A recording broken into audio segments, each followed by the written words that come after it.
Hello bachcho, let's see the question. The question says, in case of a couple where the male having very low sperm count, which technique will be suitable for fertilization? Question कह रहा है कि in couple में जो mail है उसका sperm count बहुत ही कम है, तो इसके लिए कौन सा टेक्निक अच्छा होगा फर्टिलाइजेशन के लिए।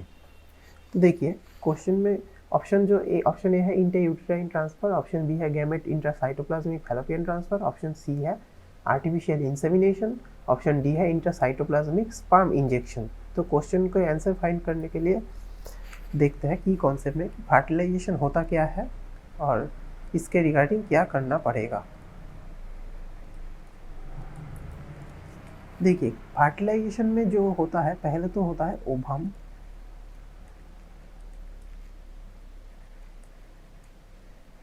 ये हो गया एक ओवम। तो इस ओवम के फर्टिलाइज करने के लिए बहुत सारे स्पर्म ऐसे आते हैं, बाहर से ऐसे बहुत सारे स्पर्म इसके पास आएंगे। अब जितना ज़्यादा स्पर्म होगा उतना ही फर्टिलाइजेशन के चांसेस बढ़ेंगे। अगर स्पर्म काउंट कम हो जाता है तो ये फर्टिलाइजेशन की जो पॉसिबिलिटी है ये कम हो जाता है। तो यहाँ पर अगर स्पर्म काउंट कम हो गया तो पर्टिकुलर किसी एक स्पर्म को लेके इन ओवम में इंजेक्ट किया जाता है ताकि फर्टिलाइजेशन कन्फर्म होता है, क्योंकि स्पर्म काउंट कम है। तो एक किसी स्पर्म को लेकर अगर ओवम में इंजेक्ट किया जाता है, इसको बोला जाता है इंट्रासाइटोप्लाज्मिक स्पर्म इंजेक्शन। तो करेक्ट आंसर होगा इंट्रासाइटोप्लाज्मिक स्पर्म इंजेक्शन। अब तीन जो और ऑप्शन है इसके बारे में थोड़ा समझ लेते हैं। ऑप्शन है इंट्रायूटेराइन ट्रांसफर। इंट्रायूटेराइन ट्रांसफर में किया जाता है कि शरीर के बाहर फर्टिलाइजेशन करके जो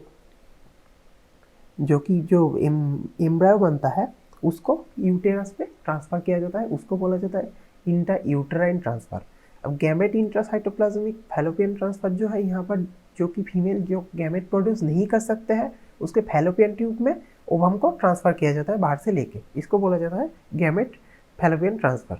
अब सी जो है ऑप्शन सी जो है आर्टिफिशियल इंसेमिनेशन। आर्टिफिशियल इंसेमिनेशन में क्या किया जाता है कि जो स्पर्म होता है उसको आर्टिफिशियली वेजाइना में इंसेमिनेट किया जाता है, इसको बोलता है आर्टिफिशियल इंसेमिनेशन। तो यह क्वेश्चन के हिसाब से जो करेक्ट आंसर हो गया वो हो गया option D intracytoplasmic sperm injection. I hope you understood this very well. Best of luck.